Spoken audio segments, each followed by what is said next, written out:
let's start the lecture. Now, first of all, one thing you actually get to do in Physics 101 is, unlike your high school training, you actually have to read the question, okay? And you can force yourself to breathe while reading the question. In the university entrance exam, you just held your breath and filled in some boxes. Now here, what does the question tell us? Estimate the number of atoms in your instructor within 2 orders of magnitude. What does that mean? It means that, let's say, if the correct result is 10 to 26, any result between 10 to 28 and 10 to 24 is okay. So this is an estimation question. Does it include the constants? I am just, when I say order of magnitude, I am interested not in the constant in front, but the exponent. And within 2 orders of magnitude, constant should not matter, okay? And let's use the given information. Your instructor's mass is given. Let me call this M. The density of humans, again approximately, is given as rho. And the average distance between atoms in a solid or a liquid is given. Let me call this as D. Okay. Now I would like to estimate. I'm not trying to do a full calculation. I'm just trying to do an estimate of how many atoms there are in my body. Okay. Now, so I have a pretty complicated shape. Okay. So that's too hard. Now, it's really hard to think how atoms are arranged in my body. They are arranged in all sorts of ways. There are DNA molecules, there are large proteins. Instead, because this is an estimation, I'll just replace myself by a cube. Okay. Now you can assume a cubical instructor, okay, with the same volume. Okay. Now, how can I find the volume of this cube? Well, I'm given the mass and I'm given the density. So the volume here will be just mass divided by density, right? And then I will actually think that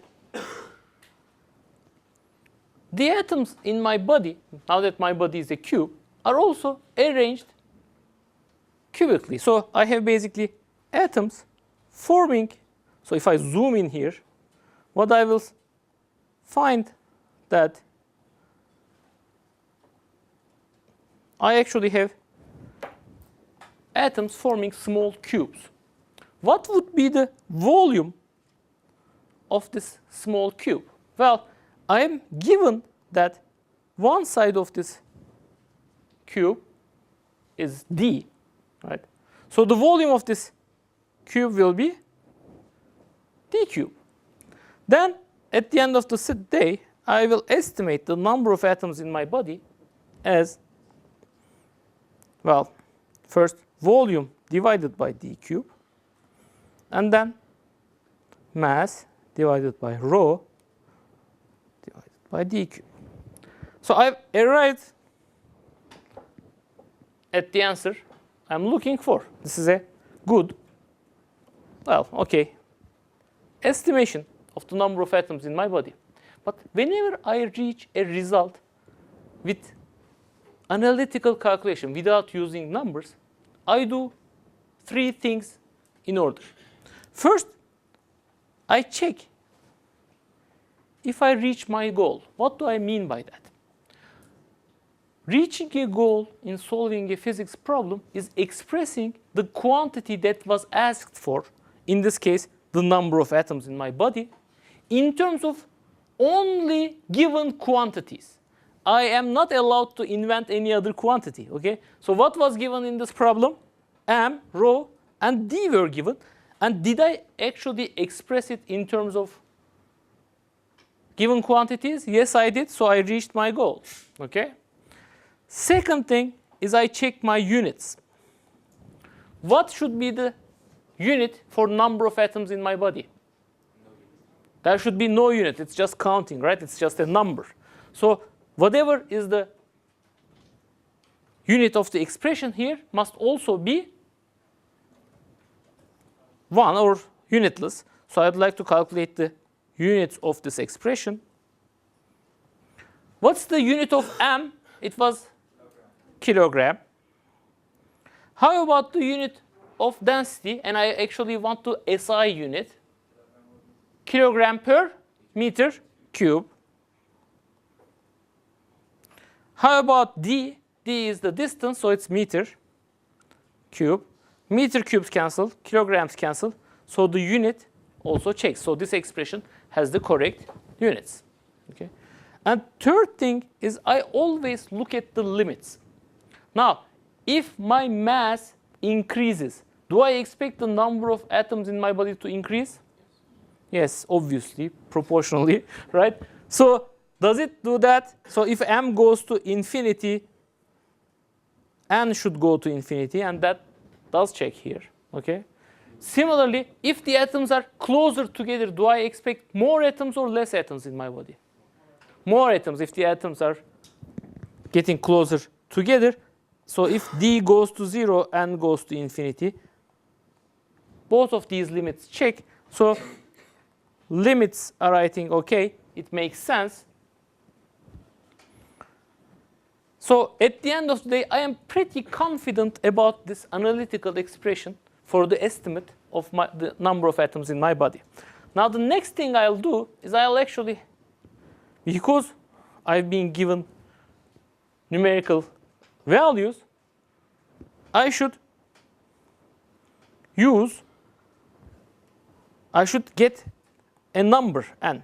And I've given m is 80 kilograms, rho is 1.02 grams per centimeter cube.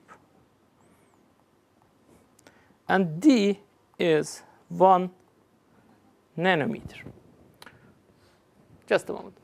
Now, anytime I'm given numbers, I must make sure that first, they are in SI units.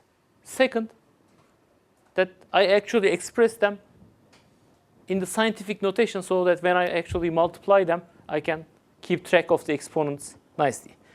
What does nanometer mean?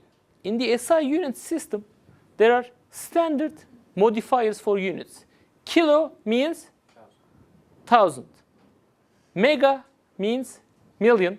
Giga means billion. Similarly, when I go to the other side, milli means 1,000. Micro means 1 millionth. And nano means 1 over a billion, or 10 to minus 9. So 1 nanometer is 10 to minus 9 meters. How about here? 1 gram, this is not in SI units, but I can do the following. I can say rho is 1 over 2. 1 gram is 1,000th of a kilogram. So I can write this as not gram, but kilogram per centimeter cube. And I know that 1 centimeter is 10 to minus 2 meters. So 1 centimeter cube is 10 to minus 6 meter cube. So this whole thing becomes 1.02 10 to plus 3 kilogram per meter cube. Now everything is expressed in SI units, so now I can do my estimate. N is 80 divided by 1.02 10 to 3. And even 80 I'm going to write as 8 10 to 1.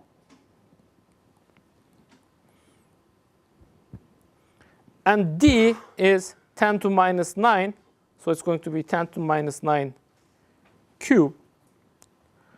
Now, when I'm actually estimating numbers, 1 and 1.02 are not too different. It's not going to change my result with 2 orders of magnitude, right? So I'll just say this is 1. So this thing is 8, 10 to minus 2, 10 to 27. Or this is 8, 10 to 25. So you can say the order of magnitude is 10 to 26. Or you can just leave this result. So any result between 8, 10 to 27 and 8, 10 to 23 is okay for me. Okay, that's a good estimate of the number of atoms in my body. You can actually do different assumptions while doing this calculation. You can, instead of thinking of yourself as a cube, you can think of yourself as a sphere filled by smaller spheres. You'll get some factors of pi, but those factors are not going to change your result 100-fold one way or another. Okay? That's the nice thing about estimation. We're just caring about the exponent. All right? As a scientist, in many cases, the first step in approaching a problem is making such an order of magnitude estimate. All right? Good. Now, we are done with this quiz. Let's go back to what we were talking about. In the last lecture, I defined 2 quantities, right? Well, actually 3 quantities. So we were talking about position, velocity, and I'll add something else today, and acceleration. So we said that as far as I am concerned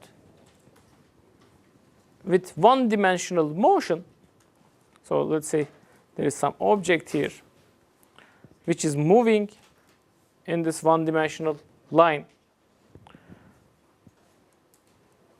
Its position will change with time. I'll call this x of t. And generally, in all the questions I want to solve in mechanics, I'm either trying to calculate this quantity, which we also call the trajectory, or I'd like to calculate something related to this quantity. Okay? So this is given and something else is asked. Now, we said the following. We defined for any kind of motion an average velocity. That was a very intuitive concept. If I know the position at some, I call this t final, and the initial position,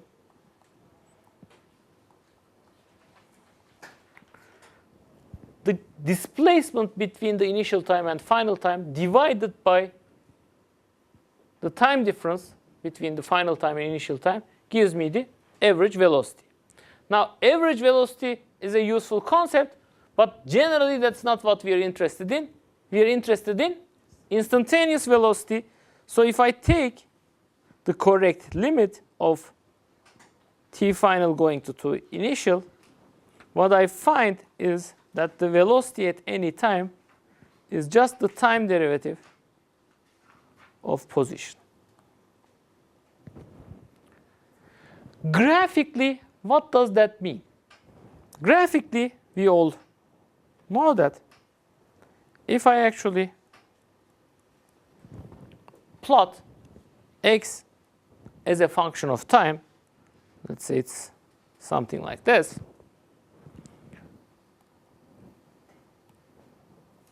we said that the derivative actually,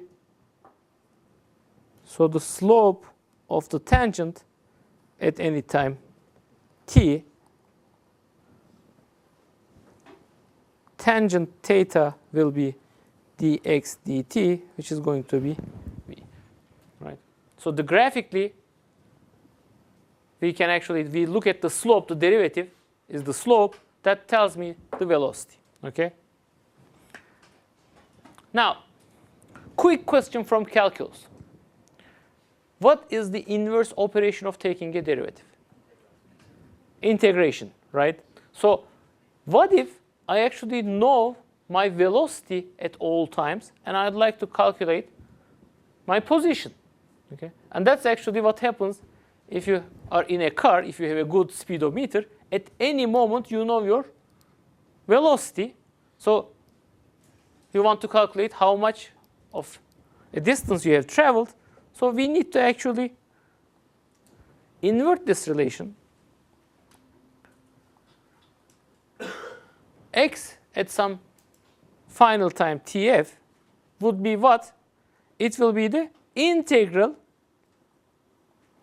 of velocity with respect to time from some time initial to t final. But whenever I actually do an integration, I actually get a constant, right? In an indefinite integration. So velocity, the integral of velocity actually tells you how much displacement happened. So you must always add the position at initial time. Okay. So what does that mean graphically? Let's go back to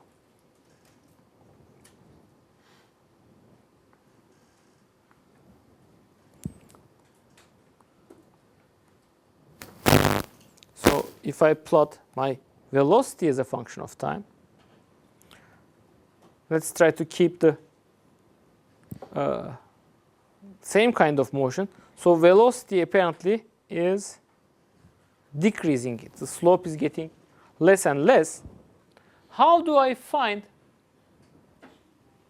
position from this graphical representation of velocity? Well, my formula says integration. What's the geometric meaning of integration? It's the area under the curve. So if at time t initial I know my velocity, I know it for all times until t final, the shaded area will be x at t final minus x at t initial. So basically how much you have moved during that time, right? But now, why stop there? Velocity is also changing. If it's changing with time, I can define the rate of change of velocity as another variable. Okay? So, for example, in this case, apparently my velocity is decreasing with time. Okay? So, what is the rate of change of velocity? This has been defined as acceleration. Okay, so let me be more careful. Let me do my definitions. I can just as well define an average acceleration.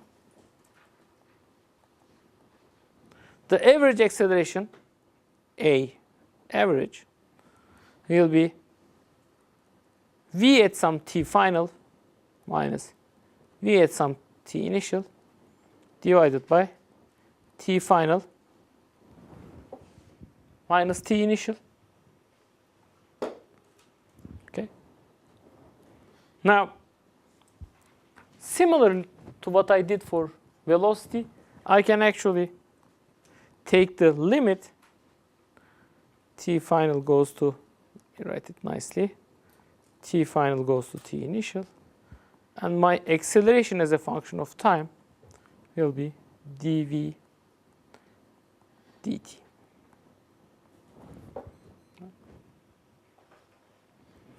And that is just instantaneous acceleration, or I'll just call it acceleration. Very quickly, if I know how to take derivatives, I must also know how to do the reverse operation. I must be able to take and find velocity from acceleration. How would I do that? Just as I did going from velocity to position. This is going to be t initial, t final, plus v at t initial.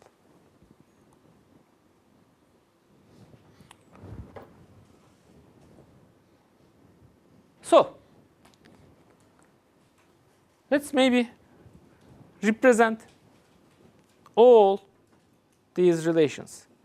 If I have x of t, how do I get to v of t? I take a derivative. V is dA dx dt. If I know v of t, how do I find acceleration? I take a derivative. A is dv dt. For the reverse operation, I will do integration to find v at some final time. I need to integrate acceleration, and to go from v to x, I need to integrate v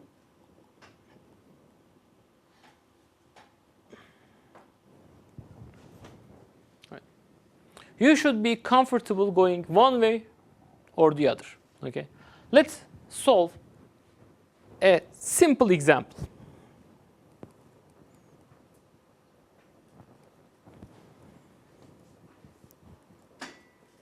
For an object which is stationary at time t equals 0 at x equals 0, the acceleration is given as a of t is alpha times t.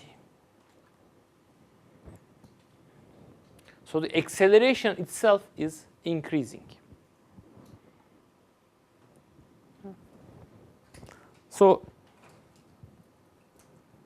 few questions. What are the correct SI units for alpha? B,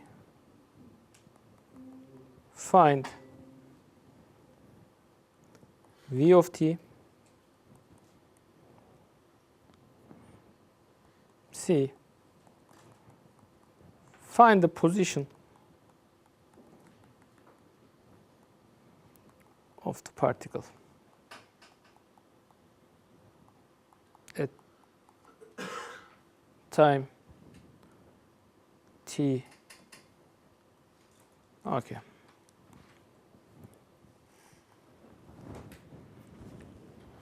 Now,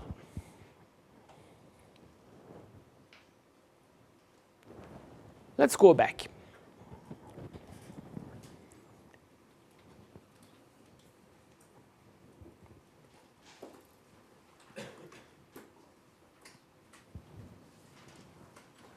Because I want to emphasize some point. What is the SI unit for velocity? Well, here is my equation. I have d by dt acting on x. X has units of meter. When you have d by dt, t is below, so the derivative operation itself has a unit, which is 1 over second. So the SI unit for velocity is meters per second. So what is the SI unit for acceleration? Well, I have another derivative. Meters per second was velocity. Another derivative gives me another 1 over second. So the SI unit for A is meter per second square. So how do I solve part A? What is the correct SI unit for alpha? Well, this equation has to be correct in units. So the left-hand side must be meter per secant square, which must be the unit of alpha times, what's the unit of time? It's second. So alpha is apparently meter per second cube. And actually, here's the thing. Why did not I keep playing this game for a little more? Why did not I describe or define the derivative of acceleration? Or the derivative of acceleration of acceleration. Does anyone know what the derivative of acceleration is called? Yes. Yes, it's called jerk. Really. I'm not kidding. Now, and it turns out the only people who care about the derivative of acceleration are elevator manufacturers. Apparently, if acceleration changes too fast, acceleration in the vertical direction changes too fast, people feel dizzy. People do not like that feeling, so they try to limit jerk. But why doesn't anyone else care about the derivative of acceleration? Why do we stop at the acceleration? Now, here is a huge spoiler for the rest of the course. F equals ma. Newton's second law. Okay. So forces which determine motion, they determine it through acceleration. Any higher order derivatives are irrelevant. Okay. We don't care about them. Now that I've actually told you Newton's second law, if I was a terrible instructor, I could just walk out of the door, say, figure it out yourself. Newton did so. So everything actually we talk about in this course, Newton really figured it out by himself once he realized F equals ma. Okay. So this is the. Now I can tell you that I taught you what I needed to teach in this semester. Okay. Just knowing F equals ma will be enough to understand everything else in this semester. So let's go back to our question. So we've found the correct SI units for alpha. How do I find V of t?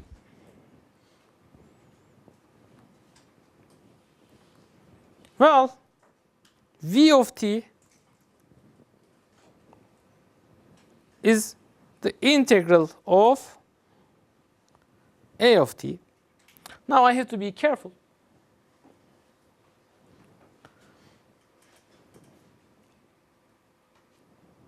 I know velocity at time t0. What does stationary mean? It means you're not moving. So v at time t equals 0 is 0. So I can do this integral from 0 to whatever time tf I want. Why? Because I know v at time t equals to 0. V at time t equals to 0 is 0. So v at tf is 0 to tf. A is given as alpha times t times dt. Now, alpha is a constant. I can take it outside the integral. Tf t dt. What's the integral here? T dt. All of you can evaluate this integral, right? Integral, the indefinite integral of t dt is t squared over 2. So this is going to be alpha t squared over 2 evaluated at 0 and tf. So v at tf is alpha over 2 squared. Now tf is just a symbol. I could just as well say it's alpha over 2 t square. Good. How do I find position as a function of time? Sure. Instead of saying that the t final, can we just take an indefinite integral with the constant? I mean, just leave that there. You could, but you have to be careful. I did not want to say use t both as an integration variable and the limit of the integral. That's meaningless. So if you write 0 to t, t dt, that's meaningless because this is the integration variable and this is the limit of the integral. Okay? Those should be given by different symbols. All right? How about x of t? How do I find it? Integration again, nothing fancy here, right? X of t final must be from some t initial, v of t dt. Now, what else was given to me? At x equals, at t equals 0, the particle is at x equals 0. So, if I do my integration from 0 to t final, I can say my initial position is 0.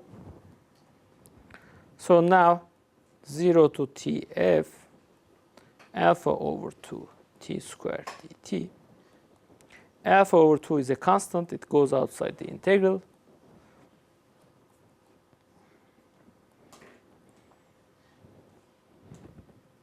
How about this integral?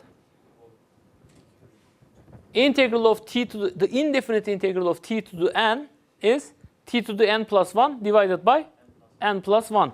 We all should know this. And if you don't know it, you've learned it. So you can use it in the quiz in a few moments. Okay? Now, the integral then is alpha over 2 t cube over 3 at 0 and t final. So this is going to be alpha over 2. Well, let's write it even better. Alpha over 2, 6 t final cube. So x of t is alpha over 6 t cube. Did I reach my goal? I found what was asked. I was asked to find the velocity and the position. I expressed it in terms of only alpha, which is a given quantity, and t, which is time. Okay? So I reached my goal. How about units? Let's check. What was the unit for, what should be the unit for x? It should be meters. What was the unit for alpha? We have found it as the first thing, it's meter per. So alpha time cube.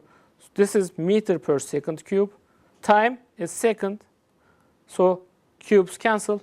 Units also check. How about the limits? Well, I have very simple limits here. If I did all my calculations correctly, when t goes to 0, both v must go to 0 and x must go to 0. When I put t equals to 0, x is 0. So I check that limit. Here again, if I put t equals to 0, v is 0. So I check that limit too. Both limits I've checked. So most probably I've actually found the correct answer here. Right. Now, I've specifically chosen this problem for a purpose. Many of you have memorized a t squared over 2 as the equation for what? For the position, for x, right? Why? Because in high school, you did not consider the general case. You did not know enough calculus to look at the general case. My most general equations are summarized here. Velocity is the derivative of position with respect to time. acceleration is the derivative of velocity with respect to time.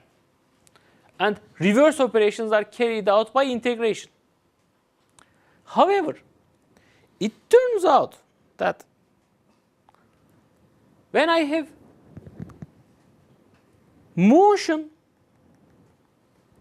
with constant acceleration,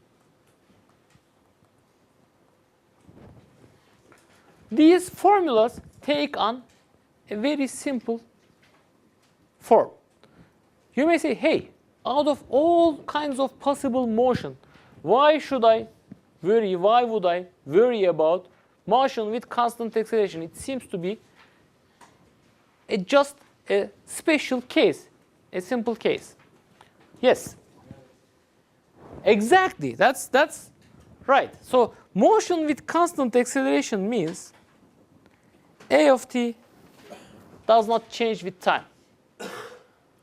And it turns out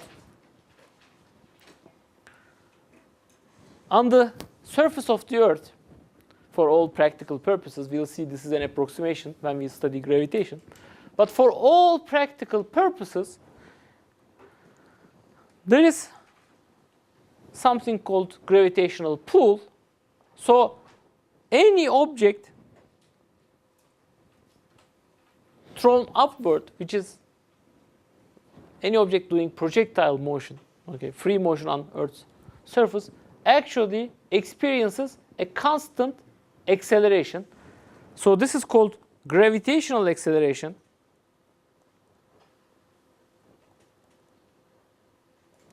And its numerical value is 9.82 meters per second square. Now,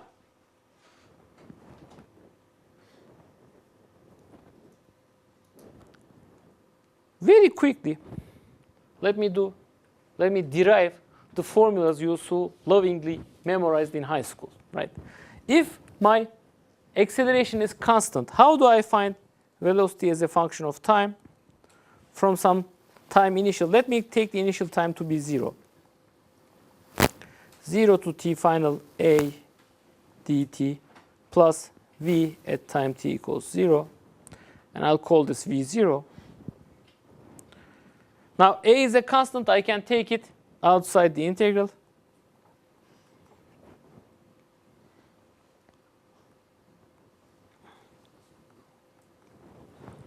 What's this integral? The integral of 1. It's just t, right? T to the n when it is 0 gives me just t. So this t evaluated at 0 and tf plus v0. And here I have v of t. I'm moving a little bit fast now. At plus v0. This will be my first equation. I can go ahead, do another integral. X at t final will be integral from 0 to t final v of t dt plus x at time t equals to 0. I'll call this x0. And we'll talk about gravity in the next lecture in more detail.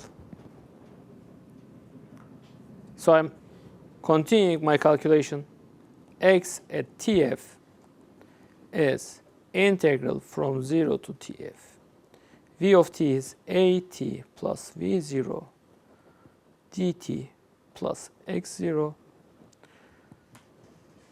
Integration distributes over summation, so I can write this as two separate integrals plus integral 0 to tf v0 dt plus x0. Here a is a constant. I take it out. The integral is tf squared over 2. Here v0 is a constant. I take it out. Integral is just t, so it gives me tf. And here I have nothing else. Or maybe, again, let me change my symbols. X at t will be 1/2 a t square plus v0 t plus x0. Okay, so that's for the simple case of constant acceleration, position, velocity can be calculated very easily. I know that you have these formulas memorized, but I think it's important to realize their applicability range. Okay, they are applicable only when I'm sure that acceleration is constant. And they are so important because all kinds of motion under constant gravity, it turns out, is motion with constant acceleration. Now, next week, what we're going to do is we're going to study motion with constant acceleration in more detail. And we're going to break our chains from one dimension. We'll go look at two-dimensional and three-dimensional motion. All right? Any questions? Then let's do our quiz. Okay?